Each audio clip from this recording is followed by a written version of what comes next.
The other game starts at 4:30, right? Which is, you know, a little later than the 4:25 normal start. And they'll draw that out a little bit. Well, yeah. Maybe. So, you know, I mean, for our viewing purposes, yeah, it would be great if the Eagles were dominating and people would just turn over the channel and go, okay, that one's over.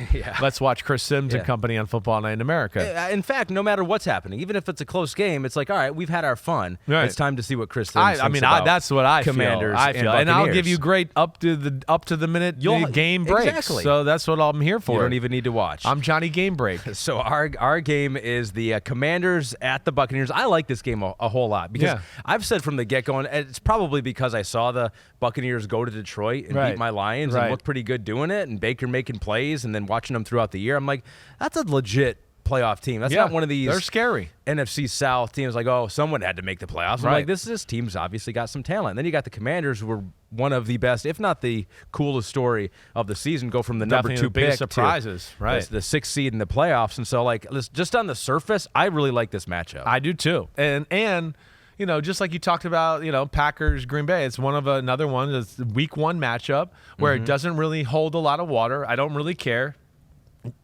Jaden Daniels told me 2 weeks ago it was the only game he was nervous for. It was the most nervous he was all year. It was that first game in Tampa. He's a different player now, right? Liam Cohn and what the Bucs are doing on offense are totally different too. I think our game's going to be a lot of fun. I think we're going to see points scored in this one. I think both defenses are at a disadvantage in a big way, right? I think, right, like, so here's my first thing. Is it's Washington's offense, Tampa's defense. You've heard my complaints about Tampa's defense. The overrun defense calls. Too much of it. Too many people at the line of scrimmage always. I mean, I could tell you, if we were you saw me sitting in the viewing room on Sunday, I was going, oh, look at this defense. I guarantee Spencer Rattler's going to throw a little post down the middle here, a slant down the middle here. They're going to hit this here. I was calling it out. They just leave voids too often. And like I said, they overplay run defense. This is a game, if they cannot do that, you know, it certainly would I think, benefit them. They have a good D-line. They don't need to overplay the run game. They need to protect their secondary, which has been shitty, and it's banged up. And they're not going to be at total 100% strength there. So I would err on make Washington run the football. See where it goes from there, right?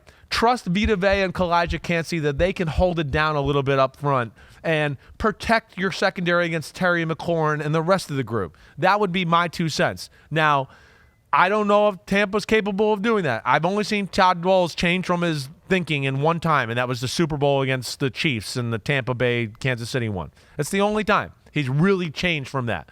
So can he do that in this one? I don't know. A little bit of an okey-doke against the Lions last year, the game that we were at. Didn't they a little bit? I feel like what was the 20-6 football game? Yeah. You guys won 20-6. No, that was a game where, it was a good football game, certainly. It was close, right? That was the game where, like, Baker could have thrown, like, a 90-something yard touchdown and the ball got tipped at the line of scrimmage and you guys intercepted it at the 4-yard line. Yeah. No, what they did against you guys, and that was not an okey-doke, is they were one of the few teams that were like, no, you're not going to run the ball and will on us, and they were able to slow that down. I'm saying that's not the approach for this one. At least it shouldn't be to start the football game. So we'll see. But if they play the way they usually play, that means the Commanders are going to have pass looks and they're going to make plays in the pass game. The other side of the ball, I feel Washington, of course, is at a disadvantage here. I mean, Tampa's O-line can be dominant. There's a reason Bucky Irvin's led the NFL in rushing for the last 6 or 7 weeks, right?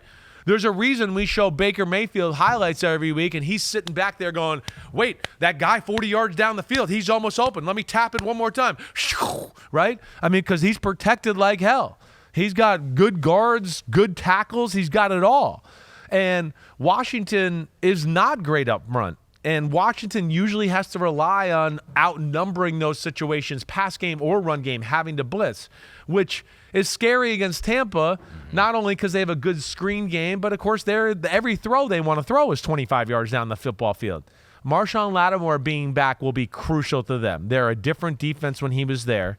He gave A.J. Brown some issues when he played him in that matchup. He will give Mike Evans issues. We know there's a history there. He knows Mike Evans' game. That could be a huge thing to where they could go, hey, you get Mike Evans, and now we can tinker with some other stuff over here with everybody else and worry about the run game. That could be an advantage, but I'm expecting points in this one. That's interesting. So hearing you talk about it, I actually kind of thought it was an even matchup, and now I feel a little more confident with the Buccaneers for all the reasons you mentioned here. Now, much like the Denver Broncos, the Commanders are going into this one with nothing to lose because they won the year. Way ahead of schedule. Right. And of any quarterback, any rookie quarterback out there that's going to be nonplussed by a playoff game, it seems like Jaden Daniels. I agree. Is that so guy. he is not going to be flustered by this at all. You're exactly right, and that's where he's scary.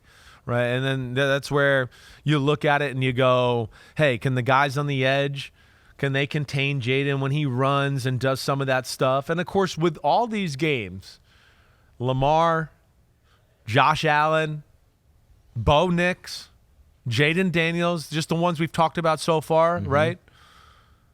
They're, I think, all going to run quarterback design runs more than they have throughout the regular season. You're going to see that be more of an element now. It's win or go home. Hey, it, we got to do what we got to do to win this one. So, Jaden, you might have to run it here, even though we wouldn't do this to you in week 14, right? Yeah. So that aspect changes things in these games in a lot of ways because usually teams with these type of running quarterbacks have a few wrinkles that you haven't seen, and they break them out in these playoff football games. I can't wait to watch it, and we will be watching it with the homies. The second half, we'll be sitting right at this desk on Sunday night trying to keep one eye on the game and update you guys on a game that you already know the outcome to, but we will be there for you to do that Sunday night. Commanders, Buccaneers, NBC, and Peacock. Yo, homies, thanks for watching. Yeah, it's time. The NFL season is here on Chris Simms Unbuttoned. You can hit subscribe to get all the weekly picks, plus our Sunday recaps as the games are happening. Oh, you know it. Nobody does that better than us. Thanks again for watching. Remember to subscribe. Peace out. We'll see you next time on Unbuttoned.